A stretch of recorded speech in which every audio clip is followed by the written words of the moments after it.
For the past 4 years, I've walked alongside Gary Humble and Tennessee Stands, helping when and where I can. After years of lunch meetings with Gary, I've realized how helpful and eye-opening a simple, casual conversation can be when trying to understand a very complex political issue.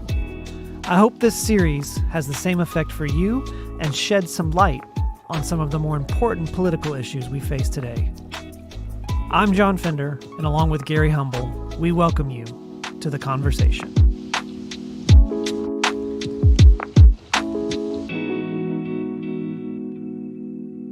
All right, episode 2. It is episode 2. We came back. We did. No, I don't know that anybody asked us to come back, but true. We came back. It's been more than a month, but that's all right. That's okay. Yeah. We'll get into a better rhythm. Well, because nobody asked. That's true. We'll do whenever we want. Real quick, before we get into this conversation, recap the last, we had a conversation and then we had some results happen after that conversation. Yeah, So we talked about school choice in the last one, and then just give a real quick recap of like what happened after that. Yeah, well, I think the conversation certainly continued. You know, it's hard to say, right, what the net effect was, but it seemed to me that certainly across the spectrum on conservatives that the argument resonated with a lot of folks. I think there were a lot of people that didn't know whether or not they should support school choice. I think there were a lot of legislators. I think that as the conversation went on, made some decisions that eventually led to its demise, at least for this year. You know, we know without question that this debate is not over. It's only just begun really in Tennessee. So it'll be back next year and the next year. But what seemed to be by many in the administration, in the governor's office, and these lobbying firms to be an absolute sure deal, no way this thing could fail, could not even make its way to the floor for a vote. So, which I think is a good thing. I think that's So it didn't even make it to the floor. Didn't even make it to the floor. No. Okay. They just couldn't get it out of. They couldn't. It got stuck in finance committee, and then they couldn't. The Senate and the House just couldn't come to a resolution on what the final bill was going to look like. Okay. So they knew if they brought something to the floor, they'd be in conference committee because they would have passed 2 different bills. Yeah. So that's where we are right now in Tennessee. There'll certainly be more conversation to be had, but I think it's a testament to I think the vocalness, if that's a word, of the grassroots. I like that word. We'll use that word. Yeah. Yeah. I think the conversations are resonating a lot more up into the chambers than perhaps they used to be, and that's a good sign. It's a good sign whenever the lobbyists and the special interests aren't necessarily driving the conversation. Well, it's also a good sign that the legislators themselves are listening. 100%. Right? That's what you want. Yeah. They're hearing the conversations that are happening and responding to them. Yeah. Cool. So it's huge. Good. It's then, good. Maybe our conversation had just a sliver to do with that. I think it's safe to say we played a role. I'll go for that. We played a role. Yeah. Well, okay. So this week, you threw a subject at me that I don't have a lot of insight into. So I feel I'm not sure that I do either. But well, we're gonna have a conversation and find out. Last time, for total transparency to the audience, that was a conversation that we'd already had, honestly, at a lunch. I think we referenced that a couple times. And so we sort of kind of had to recreate that conversation for video. But this time, I didn't want to do that. I wanted to actually come in hot on the conversation and have an actual... This is fresh. Yes. So what you wanted to talk about was what you titled beneficial ownership, correct? Correct. Meaning basically that you own something, but you don't necessarily have total control of that piece of property that you own. Or anything. Physical property. That's a good way to put it. Something tangible. Yeah, and so you kind of listed, two things or 3 things. First of which is conservation easements, and then you also listed digital currencies. Yeah, which you can just see. Those things were at play. Those were 2 pieces of legislation this year, and I think this idea of beneficial ownership certainly is at play. But it plays into the broader worldwide scheme, 100%. honestly, of what is it, the World Economic Forum? Many people will recognize this. This really stems, this idea of beneficial ownership is not new, but this is what we've been hearing about for the past couple of years of eventually you will own nothing and be happy. And be happy, which was a statement from Klaus Schwab, as you mentioned, the World Economic Forum. Yep. And that's just where everything is trending. The idea that we're gonna give you the guise, right? The idea that you own something. But the fact is that thing that you own is somehow being centrally controlled. In other words, you own it, but we can change the nature of what that ownership looks like. And with digital currencies, we can change whether or not you actually own it. Right. So you own it. It's like it's sort of like look. This isn't new. Again, it's like a mortgage to some degree. Anyone that has a mortgage on a home has to recognize that the real owner of their home is the bank. Correct. And you own it until the bank says you don't. We're taking it back. That's right. I mean, that's the place where many of us live that are home owners. So this is not this is not a brand new idea, but I think this idea and how we understand beneficial ownership is evolving because it's impacting not just home ownership. It's impacting every bit of our lives, from the music we listen to, our entertainment. Yep. I sent you a couple of texts on, and I won't belabor the point, but this idea of how they've been grooming us towards what it feels like to be a beneficial Everything's owner. a subscription. Everything's based on a subscription. Yes. On you have access to this until you don't have access to that. I mean, I remember when I was in high school, I don't know if they had that here. Do you remember the store Circuit City? Oh, yeah. And in the middle of the store was this massive, like 5 aisles of CDs. Yeah. I mean, that was like, outside of going to Blockbuster Video, that was one of the things I loved to do in high school. I mean, I'd spend hours listening to whatever was new, Yeah. And I had saved up enough money to maybe spend $40 or $50 and buy 4 or 5 albums. Back then when you bought an album, you owned it. It was yours. And I was even thinking how, cautious I was not to damn. You didn't never want to. Don't scratch your CDs. What's funny is you and I, people our age have those stories of what the first CD, or maybe even the first cassette tape for some of us. I remember the first cassette tape I bought. Yeah. Our kids won't be able to say that. Yeah. What's the first CD you bought? I don't even know. I've never bought a CD in my life. Yeah. Yeah.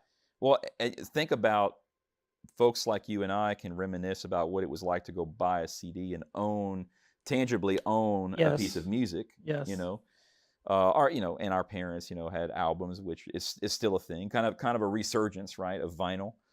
But I mean, kids coming of age today, almost all they know is a Spotify subscription. Yeah. Which is not owning anything. I mean, their entire idea of what their music library is can be turned off in an instant. But it's just the way that we live life now, and we've come to expect the fact that we don't necessarily own anything. It's centralized somewhere. I have a good friend who preaches that all the time, and the reason why he still owns CDs, DVDs, physical books is because of that.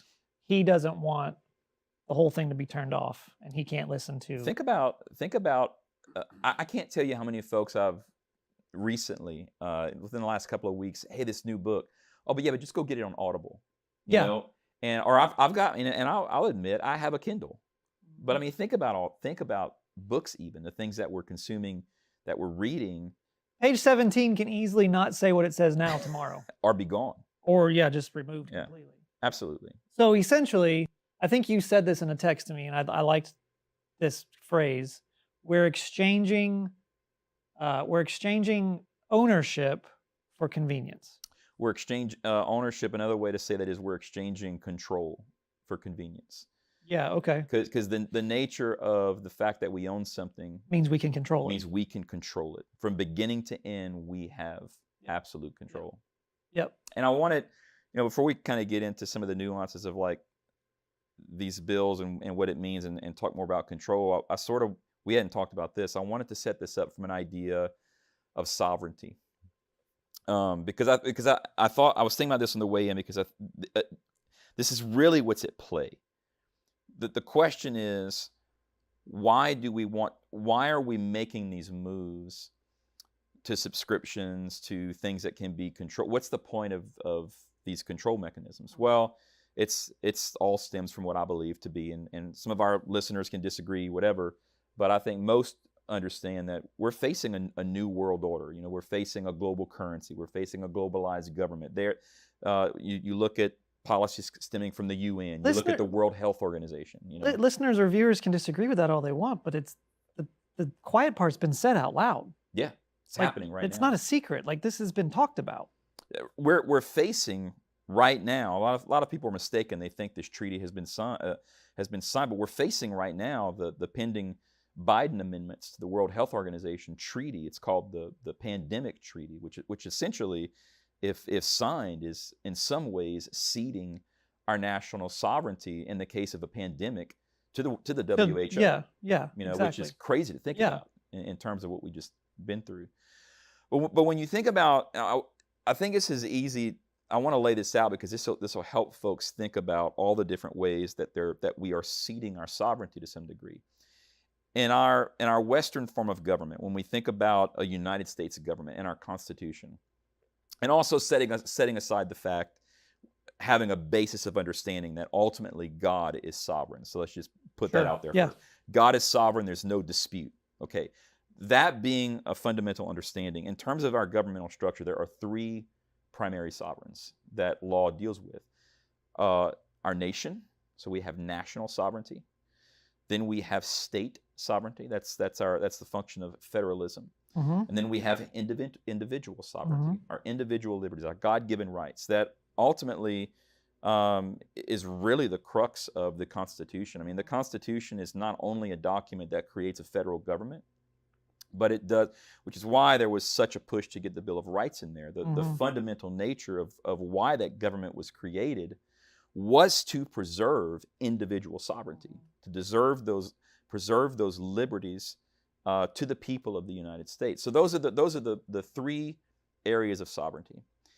And you can see, if you pay attention, how they're trying to dismantle in order to usher in the centralized control each area of those pieces of sovereignty. For example, it's clear what's happening nationally. I mean, look at the border, right? And so we've got this border crisis. Our country is being inundated with illegals. Mm-hmm. Our currency is being devalued, at rapid pace. Yeah.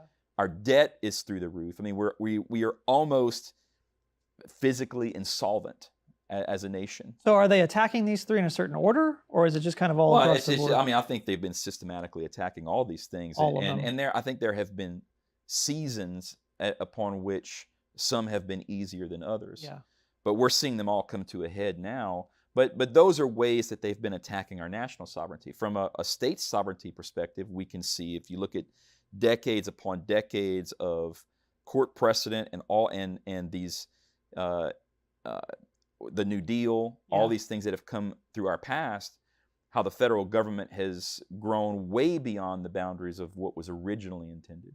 All of these bureaucratic agencies that sit under Congress that really rule us day to day, despite sometimes even our state law or even our state constitution. Mm-hmm. One simple way to look at that is the marriage debate that we've had for decades in this country as to same-sex marriage. Mm-hmm. Most people don't realize that before 2015, when the Obergefell case came down and the Supreme Court, they say, legalized same-sex marriage, 30, and again, this is an interesting timeline, but 31 states have in their constitutions, amended as recently as 2008 in California, that marriage is between one man and one woman. When you have seen, if you look at how this conversation has shifted nationally, it's interesting to realize that by a margin of 52% of the voters, California amended its constitution in 2008 to define marriages between a man and a woman. Wow. The same year, by the way, that Barack Obama said that he believed that marriage was between a man and a woman. Yep. You know, next thing you know, 2015, I mean, 7 years later, and the Supreme Court says that same-sex marriage is now legal and dissolves 31 state constitutions in terms of how we define marriage. That's a small example of the power that the federal government has usurped from the people. Yeah. You can, you know, from parental rights and everything that's happening in our education system. And then individually, I think some of what we're talking about today. Well, when things like that happen, though, that's simultaneously stripping the sovereignty away from states and individuals. Well, 100%, because you're, to some degree, the states are protecting the rights that the individuals secured through their elected representation. Yeah, right. Absolutely. Yeah. Yeah. Okay.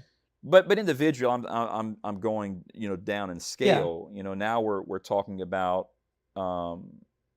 digital currencies. Mm-hmm. You know, I think these easements are. Well, so let's dive into that, like the easement side of things, because this is a part you brought this up the other day when we started talking about this, and I didn't know anything about this. So let's start there with what do you call them?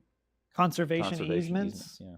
So give a broad description of what that is, and then why is that a problem? Yeah. So oftentimes easements are positioned as the ability for the government to preserve something. All right. So the way we were talking about these conservation easements in Tennessee, they were set up as agricultural easements, and the messaging was we need to preserve farmland. Now, if I asked you a question, because when you think about everything we're fighting right now in terms of food security and supply chain and all the things, and I asked you, John, do you think it would be wise for Tennessee to preserve our farmland? What would your answer be? Yes. Yeah, I mean, absolutely. 100%. Yes, we should preserve farmland. Yeah. But the way we go about preserving farmland is incredibly important. So would farmland be better preserved if people were incentivized to preserve that farmland, and if there was a sort of a citizen-led movement to preserve farmland, or is it better if the government simply comes in and tells us how we can use the land so that we can preserve farmland?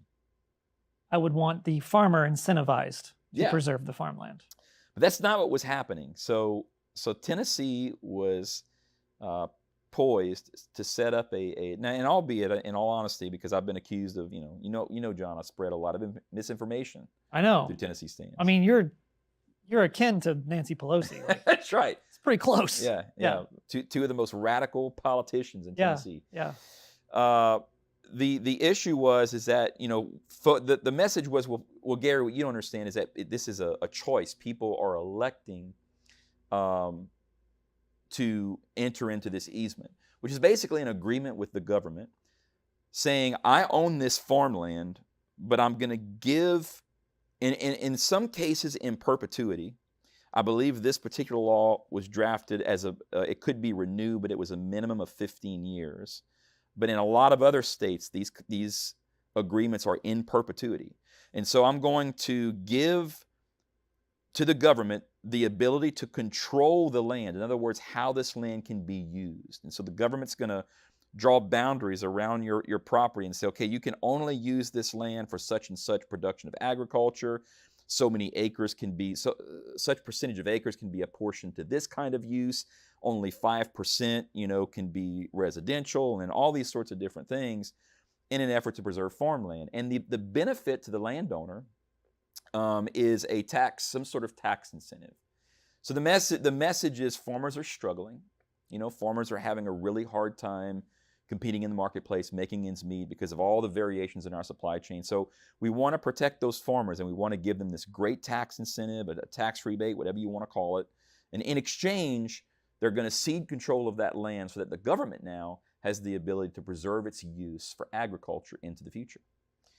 Now, some of those things sound great, but as I've explained that, you've probably started already to see some of the sticking points. Well, wait a minute. You mean I can't use my land the way I want it to, but it's my land. How does that work? So does that mean they can come in? The government, they don't own the land because you own it. They're just telling you what you can and can't do with it. That's right. So you don't control it. That's right. But can they come in and control it? Can they come in and say, well, we need to put a giant pipeline through this part of the... So I don't know. I'm sure there are variations of how these easement programs are structured, but essentially the contract governs the use. So whatever agreement that you and the government have entered into upon how that easement goes, that's the governance of how that land can be used. And does this only apply to like rural farmland areas, or does this apply to like if a developer comes in, buys a plot of land and is building an office building? So that was all of those nuances in terms of how this program was going to work were all yet to be determined. Okay. Yeah, those things were not defined. So those questions, this is funny. In one of the committee hearings in the House, one of the committee members, the guy that was testifying was from the Department of Agriculture. I'm sorry, no, he was not, because this was the governor's bill. He was he was from the legislative office of the governor's office. Okay. And he had a representative from the Department of Agriculture with him.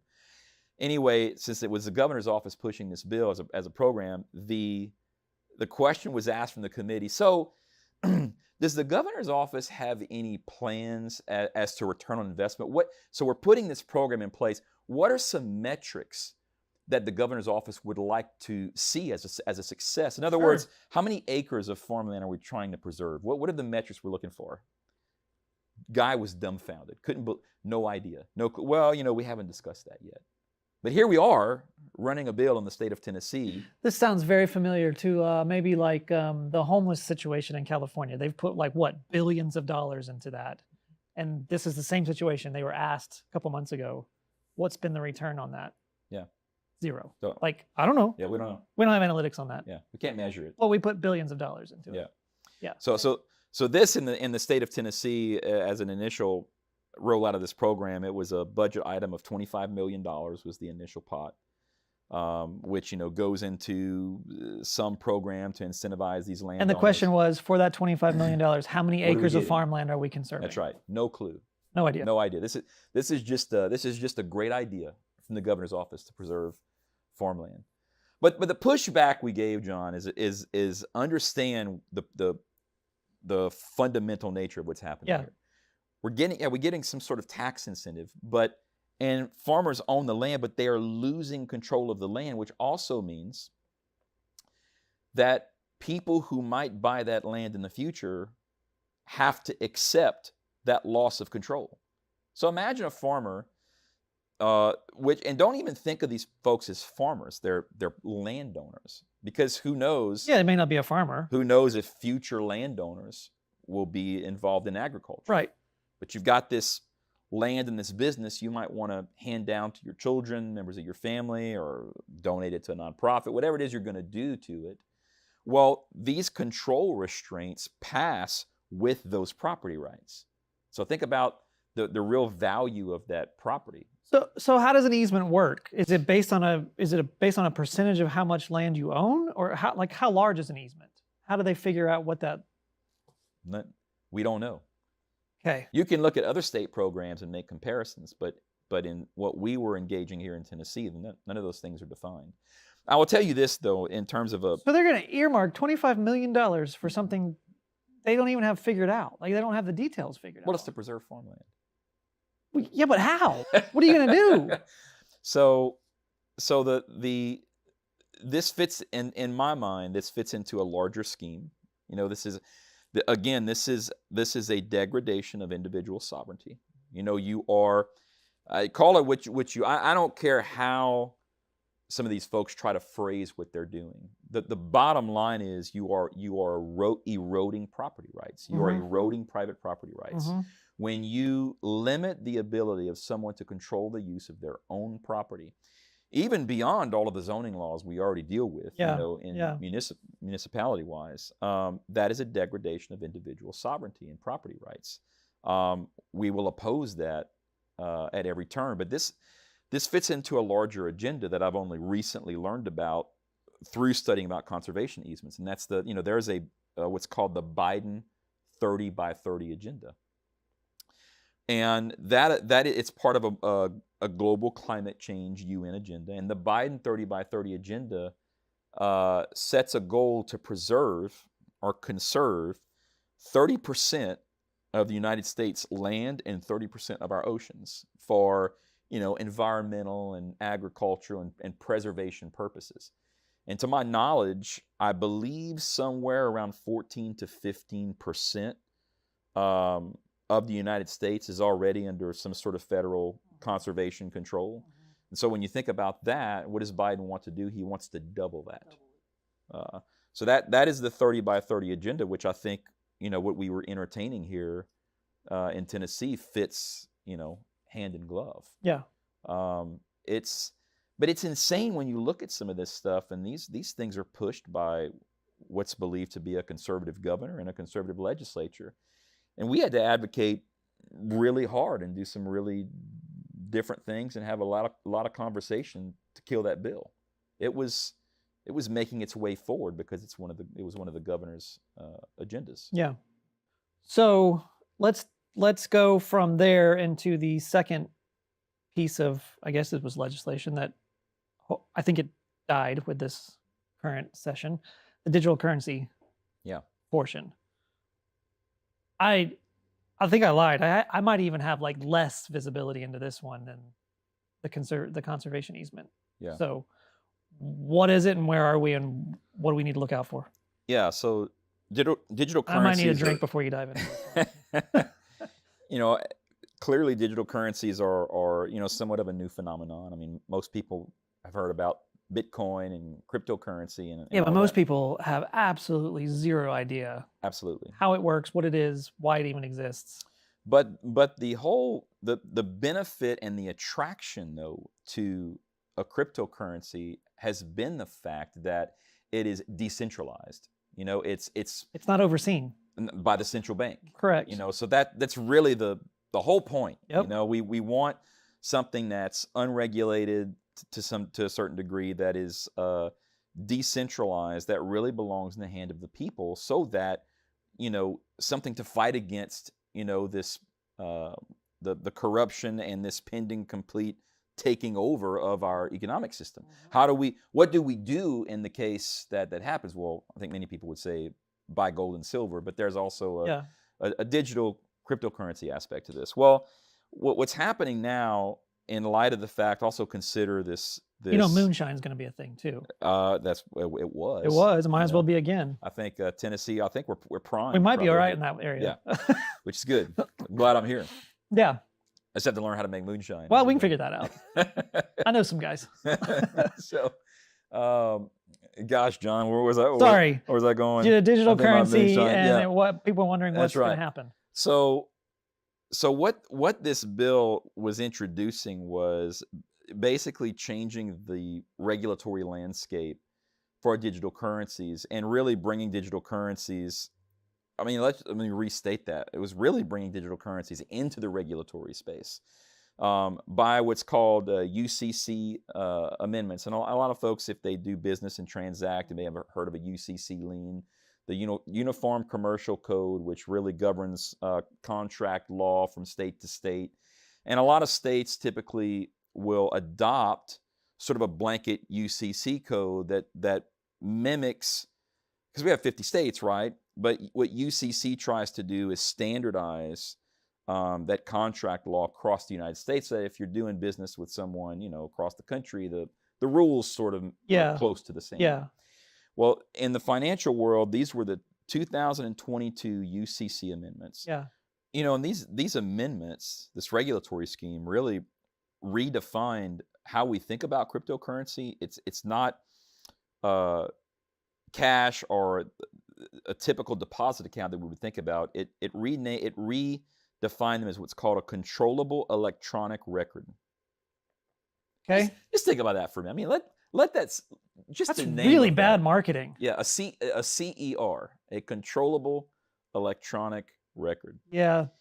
And in the scheme of redefining cryptocurrencies and all these sorts of things, the goal was to bring digital assets into the tangible money market. So if you were going to get a loan somewhere, and or a mortgage, even, or a second mortgage, or something that required some kind of security with an asset, collateral. Okay, sure. This sort of set the tables where you could use those digital assets as actual collateral in an everyday transaction.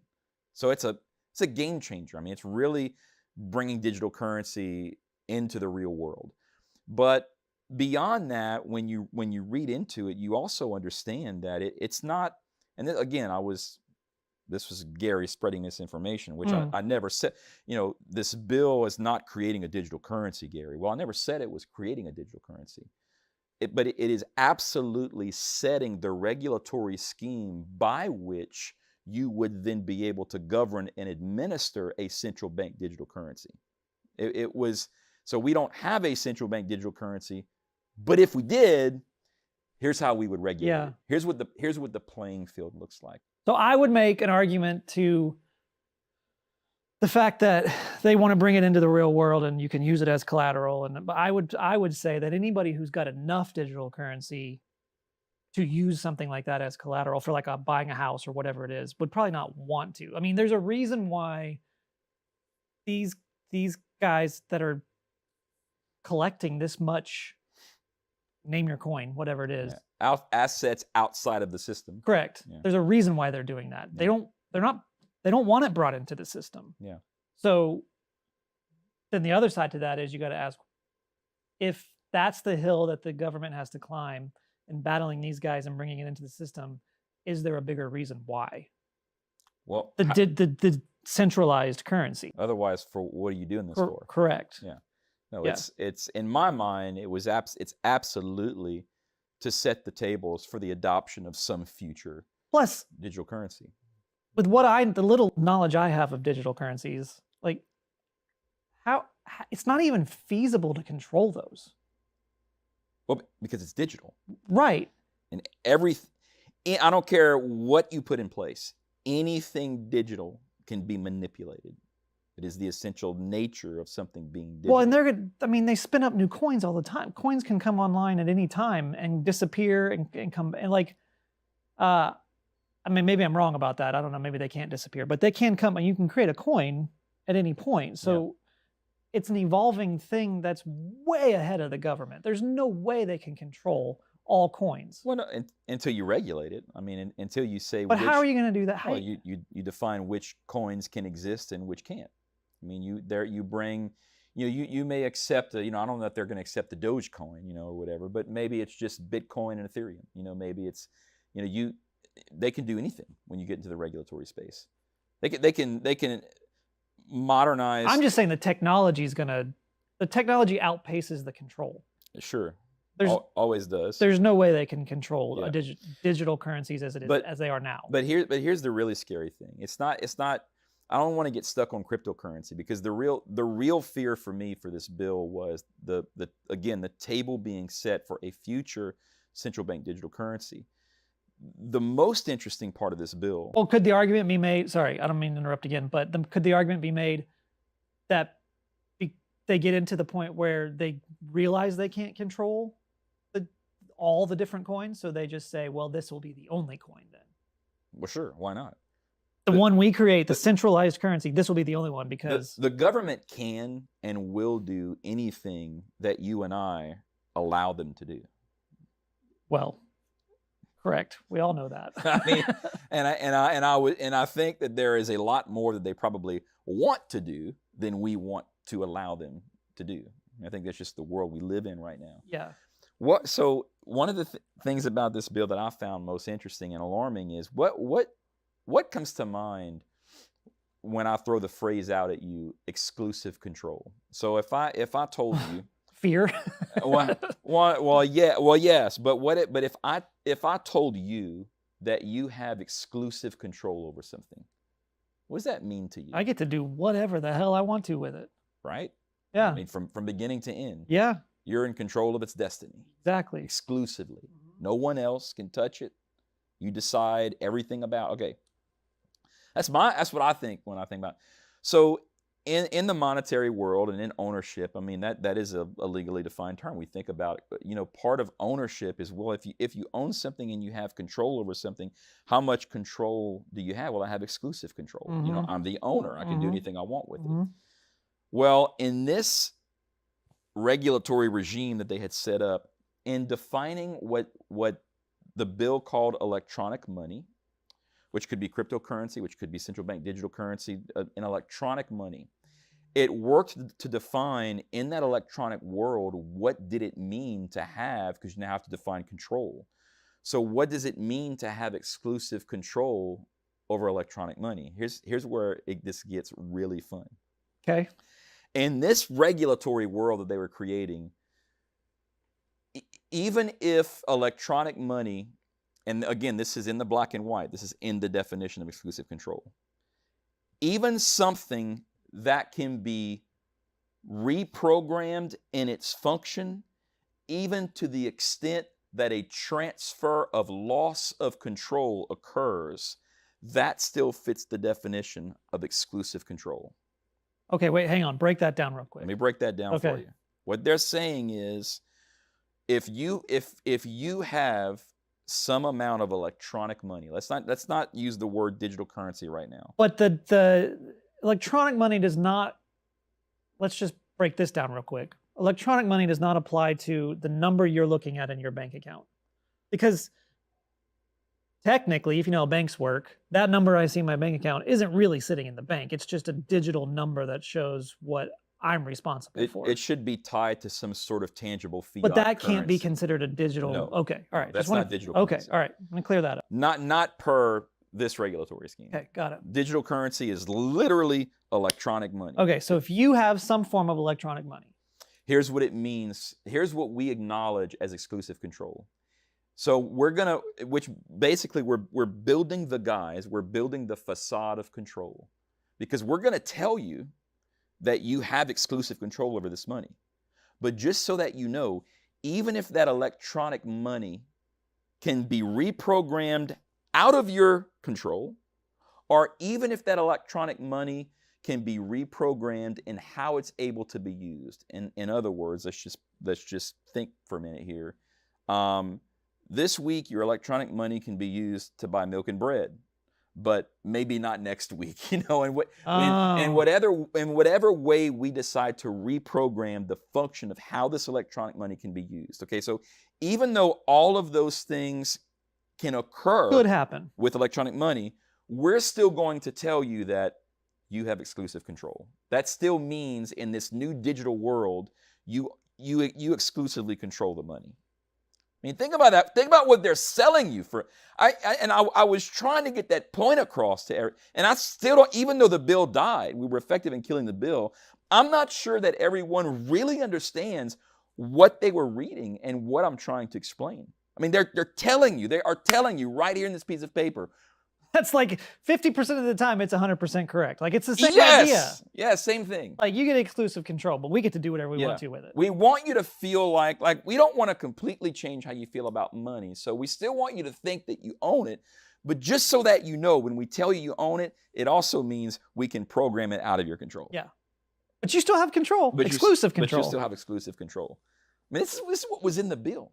Wow. And my point in all of this, and kind of this broader discussion of beneficial ownership, is for people to sort of really grasp where we are in time and place, understand what's happening around us, and realize that those things are running through our legislature now every year in the state of in the red conservative state of Tennessee.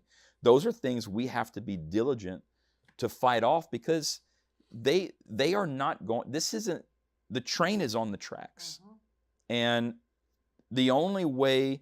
And I don't even know, John. Honestly, I don't know that we can say we can stop it. I think some things maybe are inevitable, and I hate to say that, but maybe we're powerless to stop it, and the best we can hope for is at least to slow it down for a generation or something. I don't know.